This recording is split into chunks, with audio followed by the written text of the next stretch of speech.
귀찮게 사람하고 대화해. AI랑 얘기하면 되지. 왜냐면 AI는 내가 얘기를 하면 내 이야기를 풀어놓기 위해서 이 사람의 얘기를 몇 시간 동안 안 들어줘도 되는 거잖아요.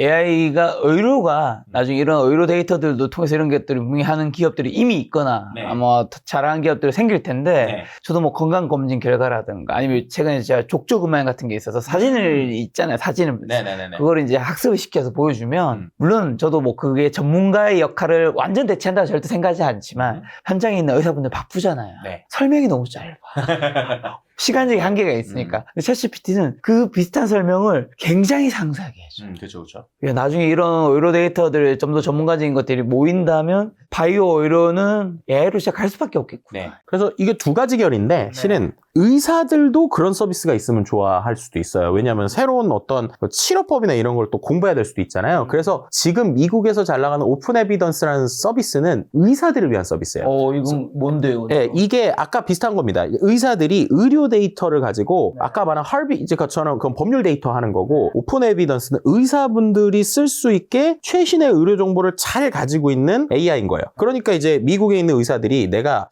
이런 치료법 어떻게 하지? 나 이런 거 괜찮나? 라고 할 때 상의할 사람이 필요하잖아요. 그럼 이제 어느 정도의 오히려 이런 거 전문성 있는 사람이 더 좋은 거죠. 왜냐하면 내가 일반적인 치료법은 알고 있는데 새로운 치료법에 대한 생각을 하거나 고민을 해야 될 때 이런 전문 데이터를 갖고 있는 AI랑 상의를 하거나 고민을 할 수 있으니까 이런 데서의 사용을 되게 많이 해서 지금 출시 11개월 만에 미국에서의 3분의 1 정도가 쓰는 서비스가 됐고요. 그리고 지금 김 작가님이 말씀하신 것도 저는 이거 누가 서비스 만들면 좋겠다라고 생각했던 게 하나가 뭐냐면 미국에는 일부 있는 걸로 알고 있는데 예를 들면 이런 거예요. 우리나라에서 말씀하신 것처럼 의사분들이 이제 진료를 보실 때 차트에 전문 용어를 쓰시잖아요. 근데 그게 우리가 보면 모르잖아요. 어렵죠. 그럼 그 영어로 흩날린 아니면 타이핑으로 친 이 영어에 있는 내용만 잘 해석할 수 있는 AI 서비스가 있으면 예를 들면 제가 뭐 지금 의사 선생님 진료 차트 좀 볼 수 있어요? 아니면 그거를 그런 AI에 넣으면 말씀하신 것처럼 의사의 요만한 언어를 이렇게 풀어서 그렇죠. 잘 설명해주는 서비스 이런 건 좀 있으면 좋겠다는 생각이 저도 좀 들게 더 되더라고요. 나아가서 저도 주변에 안타까운 사례들이 이제 저도 직접 이제 제 주변 지인 통해서 보거나 들었는 게 이게 건강검진 같은 거 하면 이제 뭐 여러 가지 엑스레이든 뭐 CT든 뭐 찍잖아요. 네. 근데 그 결국에 의사분들이 판독을 하는데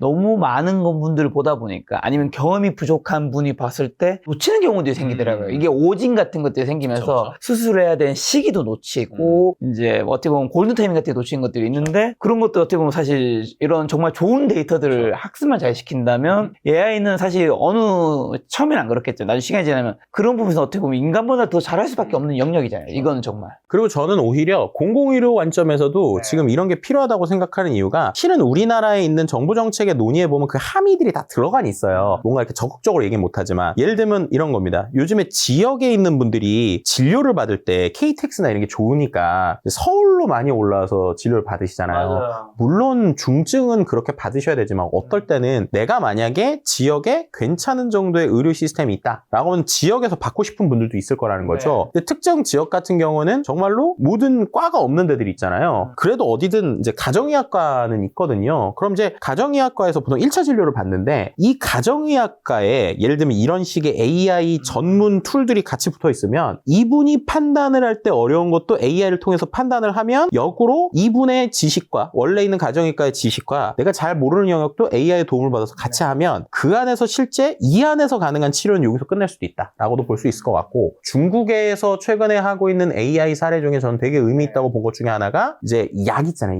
약을 우리나라로 치면 카카오톡 같은 중국 메신저 서비스에서 사진을 찍잖아요. 그러면 이 약을 지금 어떤 약이고 뭘 먹어야 되는지를 설명해주는 서비스들이 나오고 있어요. 그리고 내가 먹고 있는 약하고 먹었을 때 이거 문제 없는지 이런 것들을 도와주는 서비스들이 나오고 있는데요. 그건 어떻게 보면 그 넓은 땅덩어리의 중국에서 구석구석에 약국이 없는 데들이 있거나 찾아가기 어려운 사람들이 있을 수 있잖아요. 그런 사람들을 도와줄 수 있는 서비스들도 나오고 있다. 뭐 이렇게도 말씀을 드릴 수 있을 것 같습니다. 자, 또 아까 전에 이제 AI가 나를 이제 기억하는 거 맥락 초반에 얘기해 주셨는데 AI가 나를 완벽히 기억할 때 그러면 사용자는 특정 플랫폼에 락인될 수밖에 없는 걸까요? 다른 AI로 이사는 이제 불가능해지는 건지. 어떻게 보면 사실 우리도 휴대폰에 새로운 무언가를 안 깔아본 지가 오래됐거든요. 네. 정말 새로운 거 안 깐단 말이에요. 네. 저는 AI도 이렇게 계속 경쟁이 치열하게 하는 것도 결국에는 몇 개 빼고는 다 죽을 테니까 네. 다들 지금 돈을 안 때려 박으면 다 이제 그냥 사라지는 거죠. 지금 말씀하신 그 이미 플랫폼에서의 현상을 경험하셨던 것들 때문에 지금 이런 거품이 일어난다라고도 말씀드릴 수 있을 것 같아요. 정확하십니다. 그러니까 이게 지금 언제가 락인될지는 몰라요. 그리고 그렇죠. 실은 지금 이번에 엔트로픽 같은 경우에는 어떤 서비스까지 만들고 있냐면 기억을 구글 제미나이에 있는 걸 가져올 수 있게 컨버팅하는 것들도 지금 만들고 있거든요. 그러니까 그렇게 해서도 마치 이건 비슷한 거예요. 예전에 우리가 번호 이동 한창 할 때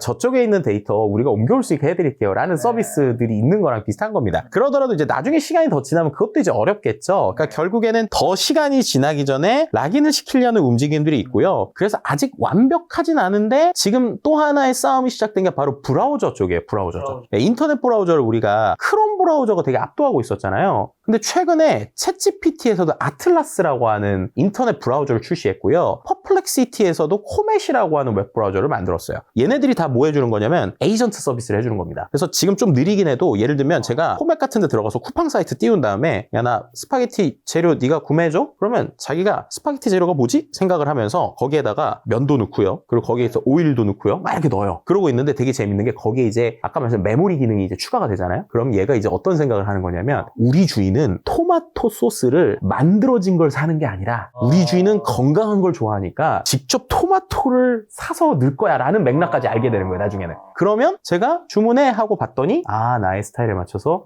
예약을 다 해놨구나. 예를 들면 오래된 연인이 커피 뭐 마시지 안 물어보잖아요. 그렇죠. 그런 거 아이스아메리카노 비슷한 거예요. 디카페인 딱 시켜서 네네네. 그냥 갖다 주는. 맞습니다.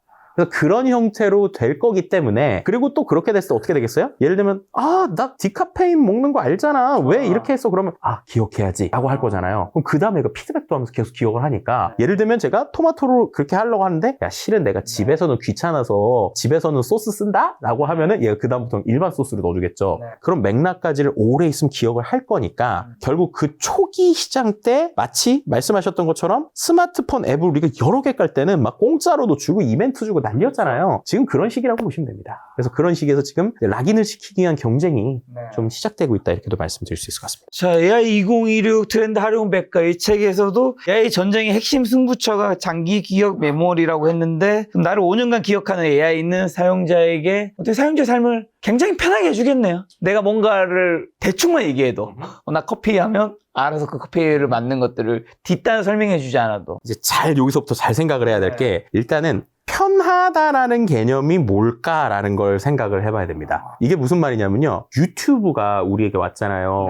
우리는 유튜브 때문에 편해진 걸까요? 아니면은 뭔가 생각을 덜 하게 된 걸까요? 아니면은 뭔가 정보를 덜 찾게 된 걸까요? 편해졌는 것도 맞는 것 같고 다 약간씩 맞는 것 같기도 합니다. 그쵸. 그게 되게 복합적이라는 거예요. 락인이 된다는 건 거기에 의지하게 되고 매달리게 된다는 거거든요. 그렇죠. 그럼 그게 좋은 쪽도 있지만 나쁜 쪽도 있고 반대로 이 변화가 다른 기업들에 미치는 영향들도 있다는 겁니다. 일단은 사람들이 이 AI에 계속 나를 알아서 얘가 체크를 해주기 시작할 때 일반 기업들, 특히나 마케팅 부분에서 지금 가장 큰 변화가 하나 생기는 게 뭐냐부터 설명을 드려보면요. 일단 사람들이 클릭을 덜 하게 돼요. 이게 되게 큰 포인트 중에 하나입니다. 왜냐하면 클릭을 안 한 이유가 아까처럼 주문해줘. 그럼 알아서 하잖아요. 근데 예전에는 클릭이라는 행동을 해야 뭐가 좋냐? 사람들이 광고를 보거든요. 그러면 광고를 보다 보면 딴 데 들어가기도 하고 혹은 이 사이트를 어떻게 잘 설계했는지에 따라서 쇼핑을 유도하기도 하고 이른바 기업들이 마케팅을 할 수 있는 공간이나 사람들을 유도할 수 있는 범위가 넓었어요. 그래서 구글은 사실 광고 플랫폼인 거잖아요. 그렇죠. 근데 이제 AI한테 시키고 다 끝나면 와서 보는 거예요. 중간에 사람이 안 봅니다. 이걸 이른바 이제 제로 클릭이라고 표현을 하죠. 클릭을 안 하게 되는 겁니다. 그럼 어떤 의미가 생기느냐? 일단 이 클릭을 해야지 돈 버는 회사들이 기상이 걸린 거예요. 왜냐? 사람 사람들이 그냥 사이트를 어떻게 만들어 놓든 내가 보는 게 아니라 AI가 보는 거니까 그냥 예를 들면 상품 추천해줘서 넣기 시작하면 사람들이 보다가 뭐라도 눌러서 상품을 보든 아니면 얘한테 뭔가 그 다음에 이것도 어떠세요 하고 추천을 해줘야 또 하나 더 넣든 할 텐데 그런 걸 안 하는 겁니다. 그럼 과연 이들을 어떻게 끌고 와야 되지? 라는 첫 번째 문제. 두 번째는 검색 엔진에 안 들어가고 챗GPT에 물어보기 시작하니까 예를 들면 이런 거죠. 제가 광고 플랫폼에서는 뭐 예를 들면 이런 걸 설계할 수 있잖아요. 뭐 우리나라에서 유튜브에서 책 리뷰를 하려면 뭐가 좋을까라는 걸 검색을 했을 때 만약에 누군가가 그 검색 광고를 걸어놨다 라고 하면 검색 광고가 위에 뜨잖아요. 근데 지금 챗GPT 안에서는 얘가 답변이 어떤 식으로 나오는지가 아직까지 여기 광고가 없거든요. 그러면 AI한테 역으로 간택을 당해야 돼요. 그러니까 지금 수많은 마케팅 회사나 수많은 나의 웹사이트를 노출시켜야 되는 회사들의 제일 고민이 마치 예전에 검색 최적화 SEO처럼 이걸 이제 AIEO라고 부르기도 하고 AI SEO라고도 부르기도 하는데 AI한테 어떻게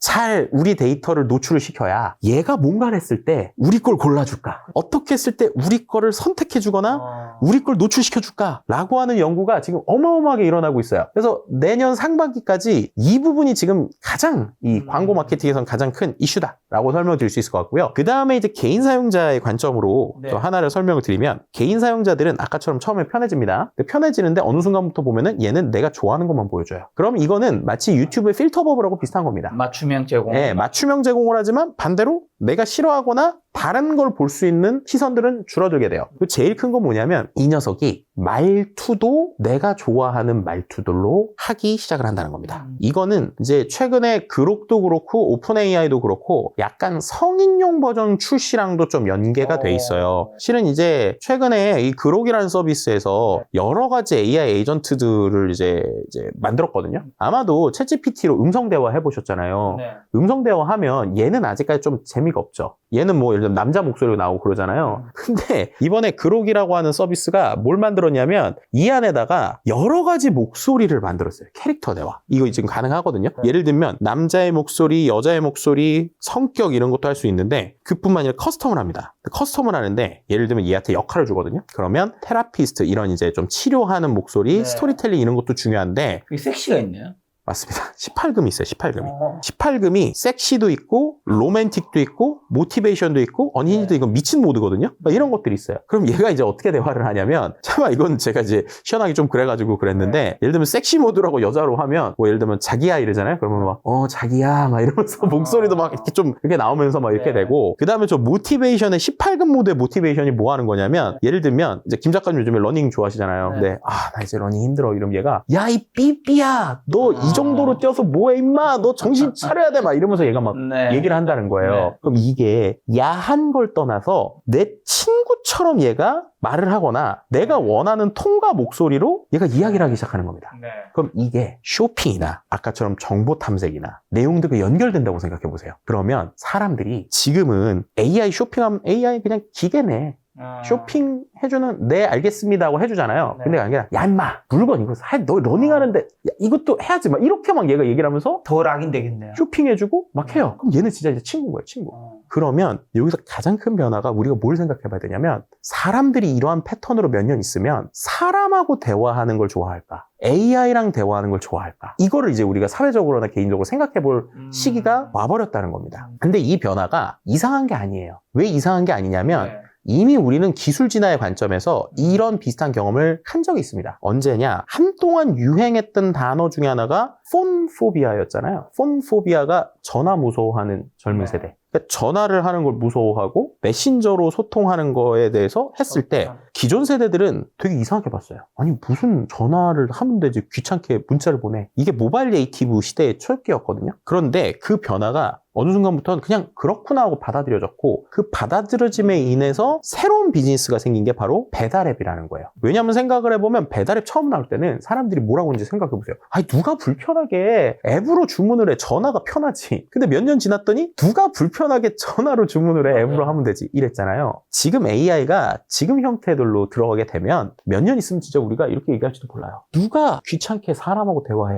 AI랑 얘기하면 되지. 왜냐면 AI는 내가 얘기를 하면 내가 사람처럼 내 이야기를 풀어놓기 위해서 이 사람의 그냥 얘기를 몇 시간 동안 안 들어줘도 되는 거잖아요. 그렇죠. 예를 들면 술자리에 가서 내가 하소연하고 싶어서 얘기를 하는데 저 같은 사람이 앞에 있으면 제 얘기 막 엄청 들어주다가 자기 한마디 하고 오면 피곤하단 말이에요. 심지어 내가 옛날에 했던 얘기 다 기억하잖아요. 그렇죠. 근데 AI는 다 기억하고 네. 그리고 내가 듣고 싶은 얘기 해주고 해주고 싶은 얘기는 말투도 네. 내가 원하는 대로 해주고 쇼핑도 해주고 그러면은 과연 우리는 이러한 AI랑 있는 것들이 좋은 것인가 안 좋은 것인가에 대한 생각을 해보기 시작을 해야 되는 거고 역으로 AI 네이티브들이 그렇기 때문에 지금까지 우리가 AI 서비스를 볼 때 뭔가 세상을 바꿀 만한 서비스는 우리가 못 보고 있거든요. 저는 그 이유가 우리는 여전히 모바일 네이티브이기 때문이라고 봐요. 마치 기존에 전화를 하던 세대들이 어떻게 보면 배달 앱을 못 생각했듯이 우리는 그 다음 넥스트 아이디어가 아직 완벽하게 떠오르지 않고 있는 상황이라고 보거든요. 그런데 이제 AI 네이티브들이 올라오기 시작을 할 거예요. AI랑 대화하는 게 편하고 얘랑 익숙한 사람들이 생기면 그 친구들이 또 하나의 서비스를 만들기 시작할 때 또 세상이 한번 뒤집힐 수 있는 거죠. 그러면 이거를 투자적 관점에서 보면 그러니까 새로운 AI 네이티브들하고 좀 친해지거나 네. 그 중에서 싹이 좀 있는 친구들한테 투자하는 것들도 어떻게 보면 또 비즈니스 관점에서 새로운 배달 앱 같은 걸 볼 수 있는 또 하나의 방향이 아닐까 뭐 이런 생각이 들기도 하네요. 충분히 그럴 것 같은 게 뭐 배달앱도 그렇지만 점차 택시도 저도 그렇지만 주변에도 택시를 타서 도착지를 잘 안 말하게 되더라고요. 맞아요. 그냥 그 기사님이 처음 가는 데 갈 때도 있고 이게 딱 정확하게 안 찍힌 경우들이 많다면 그냥 애초부터 찍고 카카오 T택시를 찍고 딱 택시 타서는 이제 아무 말 하지 않고 그냥 편하게 좀 자다가 맞아요. 내리고 오히려 이제 타서 뭔가 말하는 게 옛날보다는 좀 불편해진 그렇죠. 부분이 요즘에 또 재밌는 게 이제 어쨌든 기차를 저는 이제 지방 출장 많이 가니까 네. 기차를 타면 어쨌든 역 앞에 택시들이 서 있잖아요. 네. 특히 서울역 올 때도. 그럼 그때는 이제 말해서 앱 말고 그냥 타거든요. 맞아 타면 오히려 기사님들이 어디 가세요 물어보는 게 아니라 마이크 띵 누르면서 맞아. 얘기하세요 그래요. 그러면 거기 얘기하면 얘가 이제 위치 잡고 그냥 가잖아요. 그래서 기사님들도 많이 바뀌고 근데 그게 그렇게 서로가 야 이거 길 맞아? 이럴 수 있으니까 서로가 편한 거잖아요. 맞아 왜냐면 그렇게 찍으면 확실하니까. 네, 그렇죠. 그런 행동의 변화들이 생기는 이 기술을 통해서 우리가 어떻게 바뀌고 있는가를 생각해 보면 그 다음 기술도 그렇게 될 수 있다라는 거는 확실한 것 같아요. 근데 문제는 전 이게 이제 제일 좀 사회적 고민인데 이렇게 우리를 중독시키고 우리를 변화시키는 이런 회사들이 정말로 인간을 제대로 생각할까라고 하는 고민들은 좀 있어요. 왜냐하면 유튜브 알고리즘이나 유튜브 쇼츠 같은 게 우리의 시간을 많이 뺏고 마케팅 관점에서 상당히 좋은데 정말로 이게 사람에게 좋은 걸까? 라는 관점에 대해서는 좀 고민이 된다는 거죠. 쇼츠가 특히 사람이 뇌에 안 좋다는 얘기도 많죠. 그쵸. 근데 그게 뭐랑 비슷한 거냐면요. 이제 이 변화에서 AI랑 우리가 동반자처럼 지내는 걸 일종의 컴패니언이라고 표현을 많이 하거든요. 이 컴패니언에 대한 게 늘어나고 있어요. 실제로 보면 그 하버드 비즈니스 리뷰에서도 나온 그 데이터가 있는데 우리가 2024년하고 2025년에 이제 이거는 이제 레딧이라고 하는 커뮤니티에서 있는 데이터를 분석한 거예요. 사람들이 AI를 어떻게 쓰는지를 커뮤니티에 막 쓸 거잖아요. 그 데이터를 분석을 했더니 2024년까지는 이제 아이디어 생산을 제일 많이 썼다는 거예요. 그러니까 우리가 말하는 대로 뭐 챗GPT 갖고 기획서 쓰고 이런 네. 거였는데 그게 6위까지 떨어지고 1등이 테라피 컴패니언십으로 간 겁니다. 그러니까 테라피 컴패니언십이 뭐냐? AI한테 상담받고 AI한테 내가 고민 털어놓고 막 그러고 있다는 거야. 그런 변화들이 일어난 게 어떻게 보면 이렇게 나에게 맞춤으로 기억해주고 말하고 말버처럼 해주는 건데 그럼 이거는 우리한테 괜찮을까라는 이야기들이 요즘에 나오고 있습니다. 그래서 아직까지 공식적인 용어는 아닌데 이미 이 미국 의료계에서 쓰고 있는 게 AI 정신병이라는 이야기가 나오고 있어요. 이게 뭐냐? 이 AI가 정답을 얘기해 주는 게 아니라 내가 듣고 싶은 말을 해준다는 거예요. 그래서 그걸 이른바 아첨 현상이라고 그러죠. 그러니까 과거에는 우리가 할루시네이션이라고 해서 얘가 있지도 않은 얘기를 해주는 것 때문에 문제가 됐는데 이거는 그게 아니고 아 그렇구나 너 잘하고 있어 라는 얘기를 한다는 겁니다. 맞아. 심지어 어떻게 되느냐 야 내가 아무리 생각해도 챗GPT에서 나에게 신의 음성을 얘기한 것 같아 이러면 그건 잘못된 거야 이렇게 얘기를 해야 되는데 그게 아니고 그렇구나 너 놀라운 발견을 했구나 막 이런 식으로 얘기를 하니까 맞아. 사람이 이게 AI 없이는 못 살거나 AI에 대해 애정을 느끼거나 진짜 있지도 않았는데 AI에 대한 과대망상을 느끼게 되는 현상들이 생긴다는 거예요. 근데 네. 이게 장기 기억과 함께 되니까 또 성인까지 되니까 이런 것들이 계속 늘어나는 상황. 과연 이게 좋은 걸까? 그리고 이런 것들은 어떤 영향을 미칠까라고 관련돼서 생각을 해봐야 되는 겁니다. 실제로 관련된 논문들도 좀 있는데 그 논문들에서도 보면 이게 단순히 애들만의 문제가 아니라는 걸 우리가 볼 수 있어요. 이건 뭐랑 비슷한 거냐면 처음에 우리가 스마트폰 중독 얘기할 때는 오히려 청소년들이 중독될 거에 대한 걱정을 많이 했잖아요. 요즘에 보면 오히려 우리가 말하는 고령층이 오히려 이제 중독이 많이 돼 있으시잖아요. 스마트폰에. 하루 종일 유튜브를 보거나 쇼츠를 보거나. 근데 얘도 비슷하다는 거예요. 얘도 생각보다 많은 사람들이 이미 나이와 상관없이 챗GPT를 통해서 감정적 친밀감을 느끼는데 괴로울 때 의지하는 비율이 더 높다는 겁니다. 그쵸. 왜냐면 내가 어디도 얘기 못하고 막 상황인데. 그런데 그 상황에서 갑자기 AI가 뭔가 툭 하고 잘못 던진 말이 실제로 우리의 어떤 영향을 미쳤을 때 이건 어떻게 될 것이냐 라고 하는 것들도 우리가 좀 고민을 해봐야 된다라는 관점들이 어떻게 보면은 이제 우리가 AI를 단순히 그냥 일하는 수준이 아니라 되게 다면적으로 해석하고 생각하고 그 안에서 사회적 변화들까지 같이 고민해야 되는 시기가 너무 빨리 와버렸다. 뭐 이렇게 좀 이야기를 드릴 수 있을 것 같습니다. 그러니까 GPT 나오고 고작 3년도 안 된 것 같은데. 자, 근데 AI가 사용자의 또 모든 기록을 개인 도시처럼 축적하고 있는데 편리함 뒤에 숨은 빅브라더 이슈나 프라이버시 문제는 없을까요? 왜냐면 AI를 얘기하다 보면 나의 뭐 자료나 나의 내밀한 것들을 막 이야기하는데 다 과연 지켜지는 것인지. 그래서 이제 앞서서도 제가 메모리 기능 잠깐 얘기 드렸지만 내가 선택할 수 있긴 해요. 예를 들면 메모리 기능을 안 쓰고 싶으면 삭제하시면 되고 개인정보에서 학습이 되지 않게 하는 옵션들도 있습니다. 실은. 그래서 뭐 이건 제일 기본적인 거니까 하나 설명을 드리면 분들이 챗GPT에 들어가셔서 이런 기억하는 거 말고 내 데이터가 AI 학습 데이터에 활용되는 걸 막아주는 옵션이 하나 있어요. 보시면 실제 아까처럼 설정에 들어가셔가지고요. 챗GPT 안에서 여기 아이디 누르시고 설정에 들어간 다음에 거기서 이번엔 데이터 제어라고 써있죠.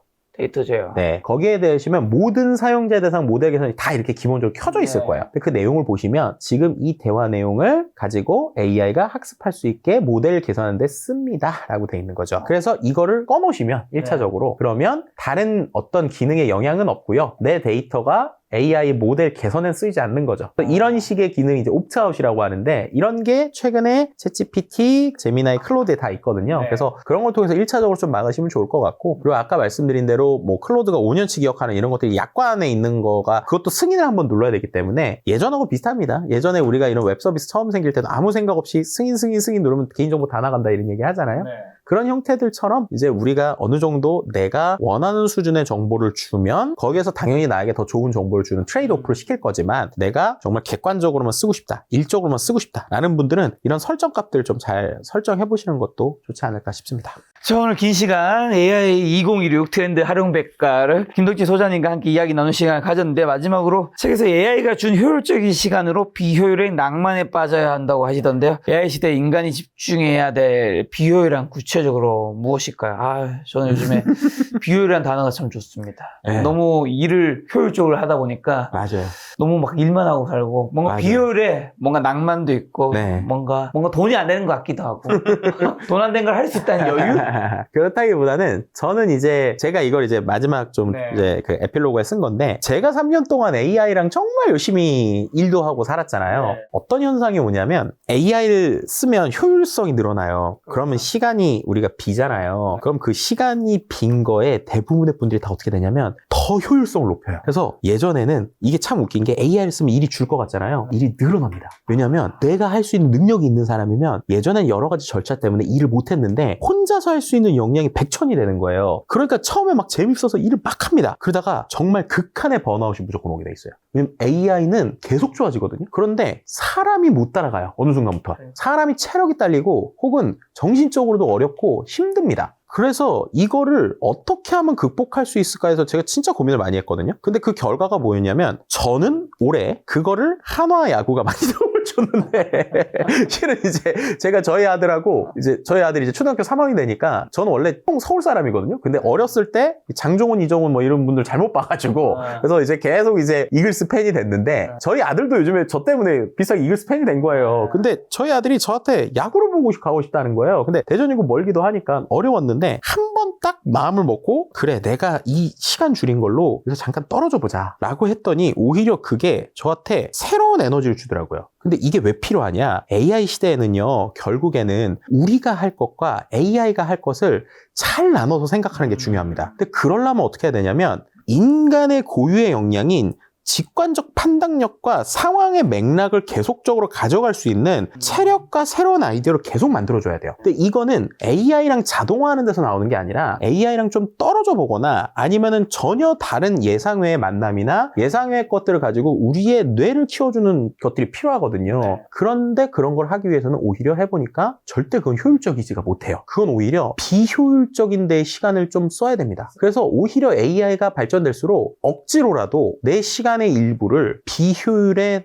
낭만에 써야 된다. 그래서 제가 낭만이라는 단어를 썼어요. 이거는 낭만인 겁니다. 일단은 그 낭만을 누리기 위해서 내가 AI를 갖고 좀 시스템을 만들고 효율을 하는 건 중요하고요. 그렇게 하면서 결국에는 그 관점에서 좀 움직임이 필요하다라는 얘기를 드릴 수 있을 것 같아요. 그리고 또 한 가지로 이 얘기는 오늘은 이제 조직에 대한 얘기는 안 했는데 AI랑 그러면 우리가 회사에서 혹은 일을 할 때 어느 단계와 어느 수준으로 써야 되는가에 대한 고민을 많이 하시더라고요. 근데 그것도 인간의 관점에서 저는 생각을 해야 된다고 생각하는데 내가 지금 이 업무를 어느 정도 이해하고 있는가에 따라 다르게 써야 된다고 봅니다. 실제로 이거가 원래 의사분들이 AI를 어떻게 쓰는지에 대한 논문에 있던 걸 제가 차용을 한 거거든요. 그래서 원래는 이게 3단계가 레지던트일 때, 그리고 이제 좀 어느 정도 의사가 되고 좀 초기일 때, 그리고 내가 어느 정도 의사의 구루가 됐을 때 3단계인데 이게 어떻게 보면 회사에서도 비슷하잖아요. 회사의 사원일 때, 아니면은 팀장일 때, 이사일 때. 그렇게 하면 여기선 뭐라고 그랬냐면 초심자 단계에서는 AI는 정답지로 여기면 안 된다. 교재다. 그래서 우리가 AI를 쓰더라도 이거 맞네라고 오히려 빠져드는 순간 우리가 완벽하지 않은 상태에서 얘는 교보제일 뿐인데 얘한테 믿는 순간 우리의 사고는 거기서 끝난다는 거야. 그래서 오히려 초심자일 때는 오히려 AI를 덜 써야 된다라는 게 역으로 이제 얘기를 하고 있고요. 그 다음에 내가 어느 정도 팀장급이 됐다라고 하면 AI는 토론 상대가 돼야 된다는 거야. 그러니까는